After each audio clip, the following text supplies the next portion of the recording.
This week on ANN, the Seventh-day Adventist Church is named the most diverse religion in the United States.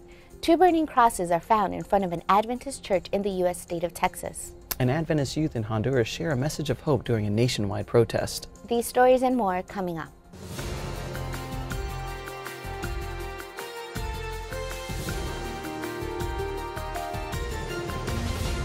This is ANN, a service of the Seventh-day Adventist World Church. Thanks so much for joining us this week. First in the news, the Pew Research Center this week named the Seventh-day Adventist Church the most racially diverse religious group in the United States. 37% of its adult members are white, 32% are black, 15% identify as Latino, 8% are Asian, and 8% identify as other or mixed. The second most diverse religious group in the U.S., according to Pew, is the Muslim faith, followed by Jehovah's Witnesses. 2 burning crosses were found last week in front of a Seventh-day Adventist church in the U.S. state of Texas. The knee-high crosses were placed on the property of the Smyrna Seventh-day Adventist Church in El Paso. The church has a black and Hispanic congregation.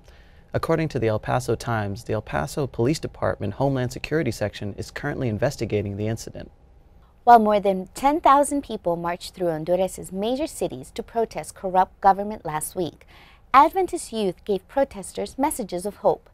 Adventist youth marched in the streets and held banners that highlighted Christian values, including reading the Bible, remembering the 10 Commandments, and living a healthy lifestyle. Adan Ramon, president of the Adventist Church in Honduras, said, "Our Adventist young people gave a clear message to our Honduran population that unless citizens seriously commit to keeping all of the commandments of God, there won't be positive changes to help the country forge ahead." Honduras has the highest murder rate in the world, with 90.4 homicides per 100,000 people, according to United Nations statistics of 2014.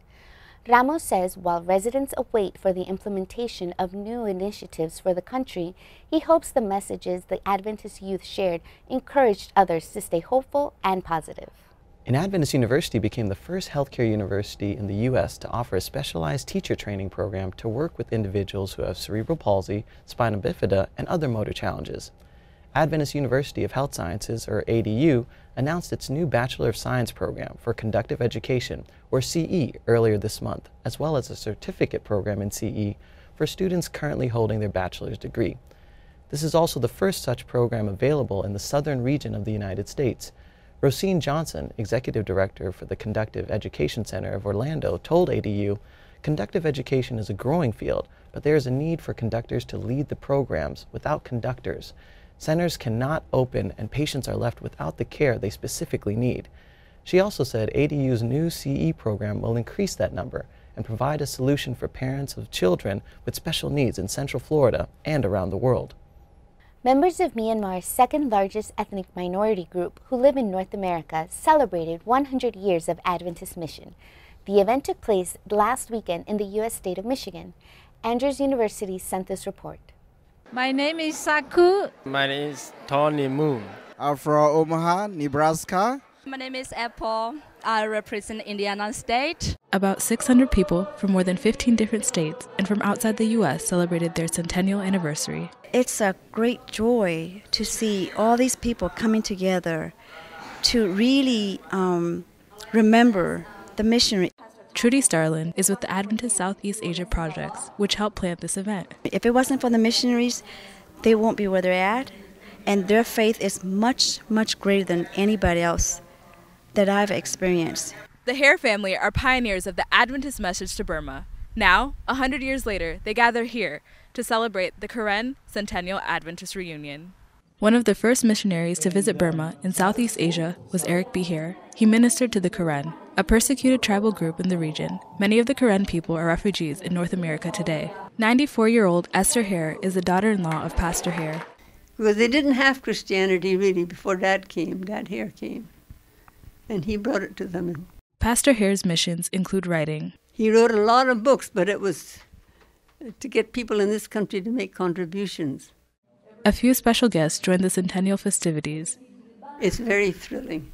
And I'm absolutely amazed at how much these folks are friendly and loving.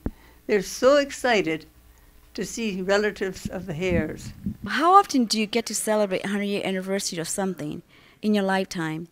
and not only that, knowing that the history part is still alive, and for them to be here together just to see and share their experience of what they have experienced because of Eric be here. It's a blessing for them. This is Fonda Mwangi for ANN.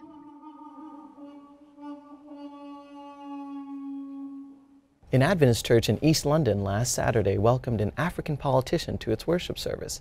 Ghana's opposition leader, Nana Addo Dankwa Akufo-Addo, chose to worship at the London-Ghana Seventh-day Adventist Church on July 25. The leader previously served his country as foreign minister and attorney general. He asked the congregation to pray for Ghana's current president. He also asked for prayers of continued peace in the nation. The leader also praised the Adventist Church for its humanitarian work and educational initiatives in Ghana. A church in England now serves a dual purpose of officially providing practical services by offering hope to its surrounding community. The Gloucester Seventh-day Adventist Church officially opened as a center of hope, health, and healing earlier this month, making it the first Adventist center of its kind in the United Kingdom. The church's Health Impact Day kicked off the inauguration of Center with a day-long emphasis on health. Members distributed hundreds of copies of the church's World Missionary Book entitled Health and Wellness: Secrets That Will Change Your Life. Members also distributed literature on health and free bottles of water. The church's health team will work with community leaders and government health officials to find ways to provide care for the specific needs of the community. Australia's 60 Minutes television program recently highlighted the work of an Adventist charity. Open Hearts International is a volunteer-based medical outreach initiative based in Sydney Adventist Hospital. The charity's manager, Michael Weir, told Record, "We were thrilled with the opportunity to work with the 60 Minutes team and for the opportunity to see our work showcased on such a high-profile television program." He also said he was happy Australians had a chance to witness the commitment of the Open Hearts International team. Since its founding in 1985, the organization has provided life-transforming surgery to more than 5,000 people. An Adventist congregation on the island nation of St. Kitts was recently recognized for its demonstration against crime and gun violence. The island's acting commissioner of police, Stafford Libbert, praised the pastor and members of the Cairns Seventh-day Adventist Church. More than 200 members took to the streets. Some held banners, while the youth marched and played drums. The church also organized a rally after the march and invited the acting commissioner to speak. The official said he didn't want residents in the area to be frightened due to gang activity. According to My View News, Libbert also said, "I commend the Seventh-day Adventist Church for the effort and appeal to other persons to join in and ensure that the village of Cairns and in fact the Green Valley area is safe." Residents in Tajikistan are still recovering from a major flood that hit the nation late June. The waters affected nearly 3,000 people in 3 districts of the Shug province. Houses, bridges, and local roads were also destroyed. The Adventist Development and Relief Agency, in partnership with the Red Crescent Society, has distributed 120 food packages to families in need. Members of an Adventist church from a small town in England recently concluded a successful 2-day health fair in its town square.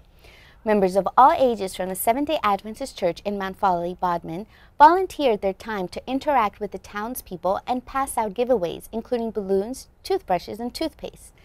Many community members participated in the free health screenings and commented on the positive spirit of the church's members. At the end of their screenings, many visitors happily took literature on health and the beliefs of the Adventist Church.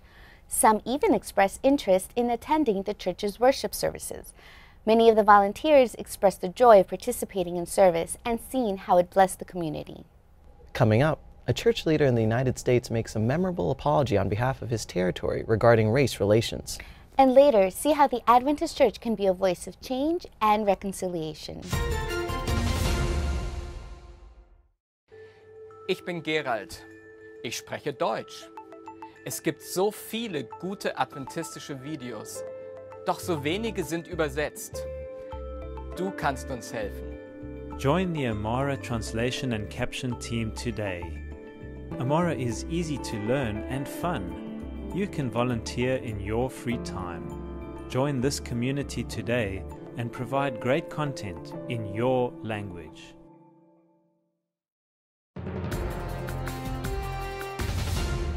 Welcome back. And now for more news from our global church community. Last month, the president of the Seventh-day Adventist Church in the Lake Region Territory of the United States congratulated the Lake Region Regional Conference for its 70th anniversary. A regional conference is a church association that has historically represented African American congregations in the eastern region of the United States. During Don Livesey's remarks, he also offered an apology for the church's failures in regards to race during the time when African Americans faced severe discrimination throughout society and even in the church. Some might attempt to excuse the behavior of the church through those years because of the culture of society of that specific time. One could say that the white church, the white members, the white leadership merely reflected what was going on around us. But God has not called His church to reflect the evil of the world. God has called the church to reflect His character, to treat each other in love with the golden rule in respectful ways, and to honor each other as all of God's children. Our apology is from our hearts, but we recognize an apology is not enough. We are also committed to seek deeper, more meaningful understanding of each other, more sensitive approaches, more inclusive and stronger partnerships that will make us more united as God's people and for His cause, that we may come closer together, march together, arm in arm, then and now and then and someday, together, into the holy city to spend eternity with our God and with each other. Livesey shared why it was important to make his remark during the anniversary celebration. Over the past 6.5 years of being here in the Lake Union Conference, my journey with members, with executive committee, with different churches, just the relationships has brought a deeper understanding in my heart of the struggles that have taken place racially, not only outside the church community, but within the church community. That deepening understanding really has heightened my personal conviction to bring an apology to the members of the Lake Region Conference. It seemed that the 70th anniversary was the appropriate time to do so, and we did, along with the fellow officers standing before the people. It was a special time, and I can tell you that the response has been overwhelming.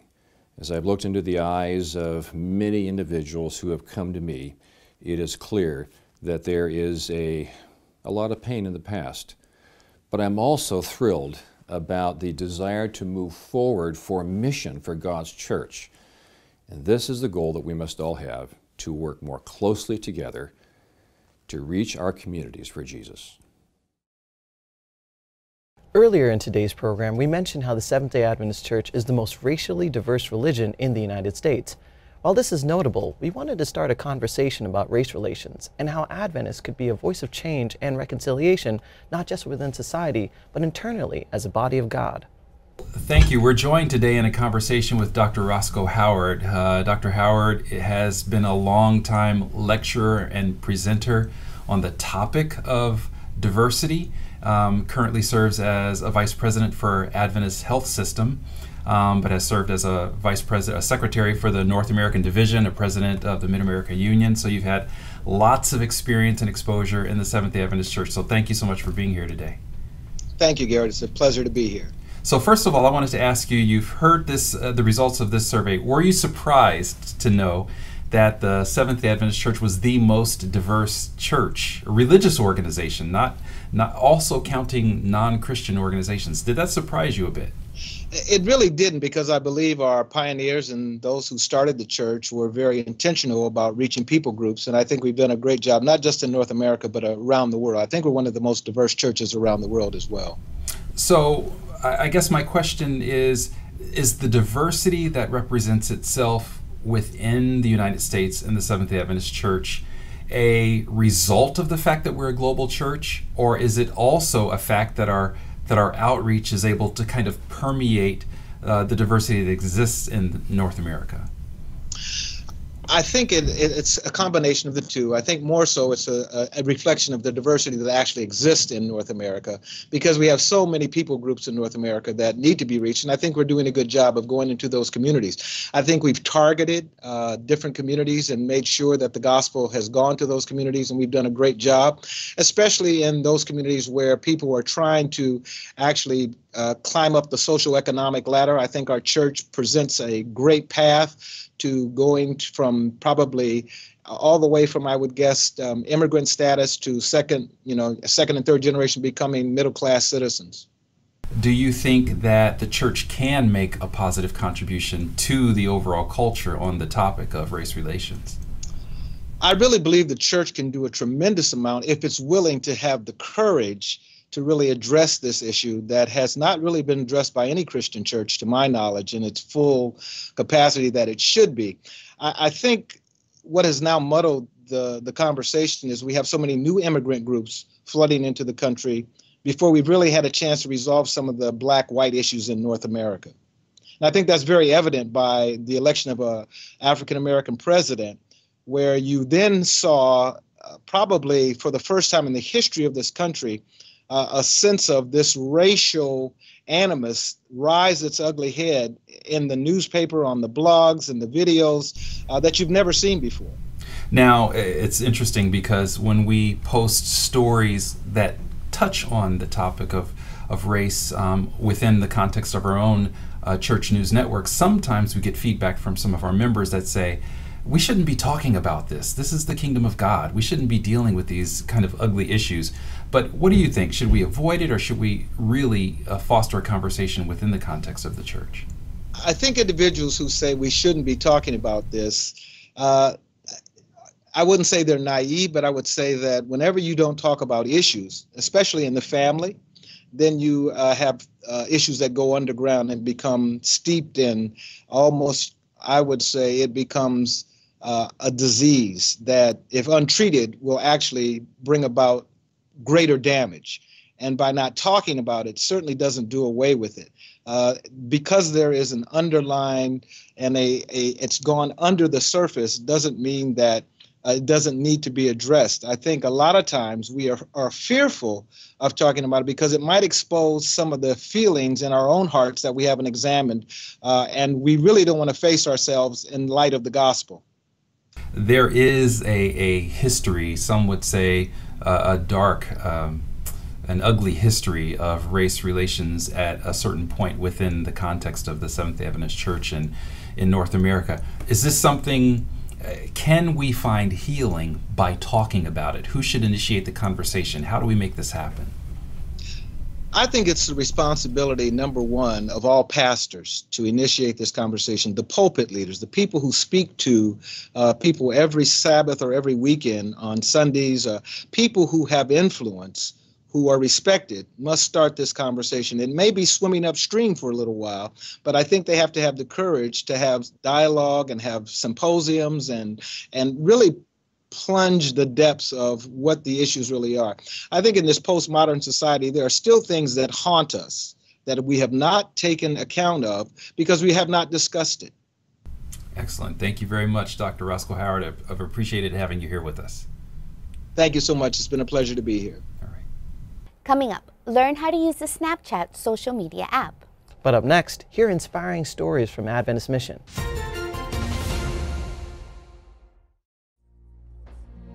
It all started in a small upper room with humble, fervent prayer. Threatened by the authorities and banned from preaching, the church prayed, and two men witnessed with great power and grace.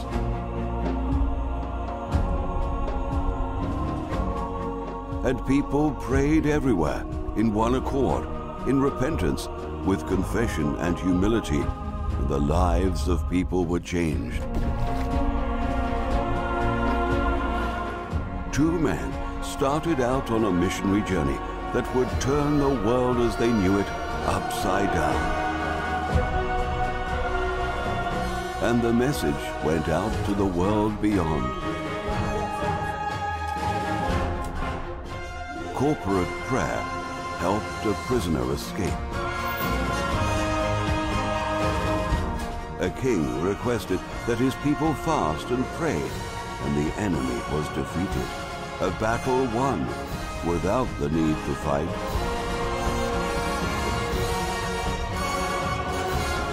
Through a faithful servant and a young queen's faith and courage, a people were saved.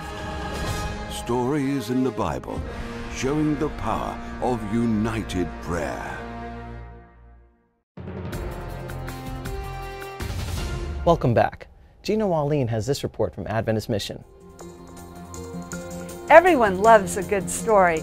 If you're like me, I'll bet you grew up hearing the stories of Uncle Arthur, Eric B. Hare, and many other great storytellers. But even if you missed out on those stories, don't worry. You can still hear great stories about how God is working around the world today. Have you heard about the church made from pancakes? Or the throwaway baby who lived even though the doctor said he was already dead? Did you hear about the boy who conducted a funeral for his friend's dog, and now his friend wants to know more about Jesus? These stories and many more are available each week in the Mission Quarterlies. The Mission Quarterlies, produced by the Seventh-day Adventist Church, have been sharing great stories from around the world for more than 100 years, and the tradition continues today. Each quarterly focuses on a specific region of the world and features a new story every week. Don't miss out. The quarterlies, one for children and one for youth and adults, are provided free to your church. If your church isn't receiving the Mission Quarterlies, ask your pastor or Sabbath school superintendent about them, or just go online to www.adventistmission.org/resources to download the quarterly or the stories of your choice. Mission, it's still the most important thing we do. Chances are, if you're around a teenager or a person in their 20s, you may have heard them mention an app called Snapchat. For this week's social media report, Angela Taipei shares the ins and outs of the app and explains how you can use it for your ministries. When people talk about social media, you may have heard the name Snapchat coming up more recently in the list of commonly used apps. Snapchat has over 100 million active daily users, with 70% of those users under the age of 34, and collectively they share over 400 million snaps a day. But you may be wondering just what Snapchat is. Snapchat is a messaging application for sharing moments visually. You can take a picture or video of up to 10 seconds, add a caption or drawing on it, and choose how long the picture will appear, from 1 to 10 seconds. Your first option is to share that picture as a direct message to a friend or friends. After your friend views the message, it disappears. There's also the option of doing live video chat if you and your friend are online at the same time. Your second option is to share the picture as part of your story. All pictures that you add to your story will be watched and rewatched in sequence by your friends or the public, depending on the privacy settings that you choose, for up to 24 hours. This gives friends a brief look at your entire day. This may be a great way for your ministry to connect at a personal, informal level with your younger demographics. Try it out, keep it simple, and share a day in your life. If you ever want to wander into the world of messaging through pictures, make sure to look up the Adventist Church and see what our day looks like too. For this week's Tech Corner, Guy Anuncia Sound discusses the partnership between Audio Now and Adventist World Radio. Hi, my name is Guy. I'm from Audio Now.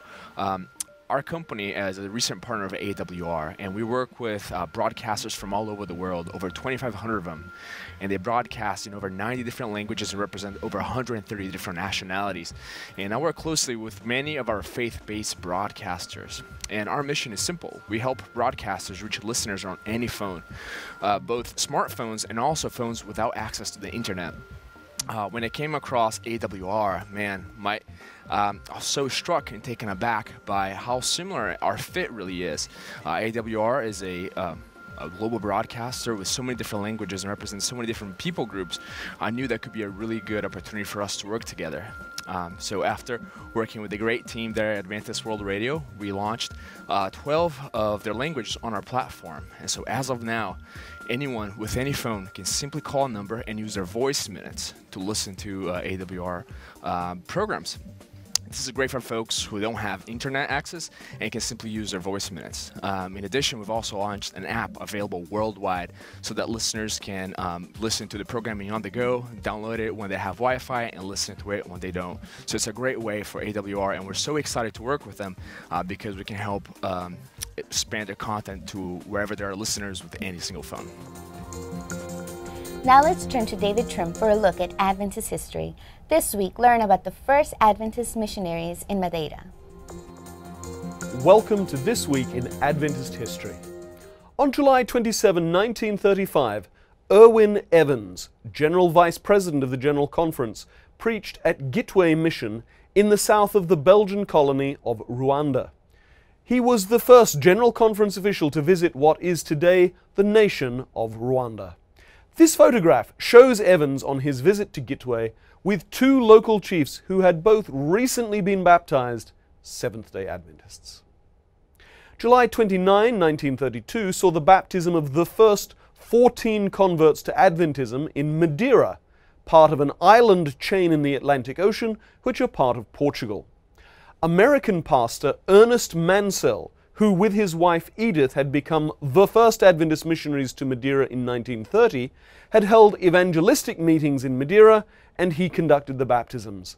In 1934, the Mansells became the first Adventist missionaries to the Azores, another group of Atlantic islands ruled by Portugal, and they later worked in Mozambique, then Portuguese East Africa, and Mansell finished his career as pastor of Portuguese-speaking churches in Central California. And on the 1st of August 1963, in the Caribbean, the Dominican Mission, which comprised the Dominican Republic and had just over 3,500 members, achieved conference status as the Dominican Conference, with Gabriel Castro as first president. 31 years later, it became the Dominican Union Mission, and in 2012, the Dominican Union Conference, which today reports 303,663 church members. That was This Week in Adventist History. Thanks for watching A&N. Join us next week for more news from the headquarters of the Seventh-day Adventist Church. In the meantime, join our global conversation on Facebook, Twitter, and Instagram. You can connect with Adventists worldwide through more stories, photos, and videos. Visit Facebook/Adventist News, Twitter/Adventist Church, and Instagram @Adventist Church. Our good news for this week comes from Psalms chapter 33, verses 4 and 5. The passage says, "For the word of the Lord holds true, and we can trust everything He does. He loves whatever is just and good. The unfailing love of the Lord fills the earth." Amen. That's our program for this week, and remember, you can always visit news.adventist.org for daily news and videos. Until next time, God bless. Take care.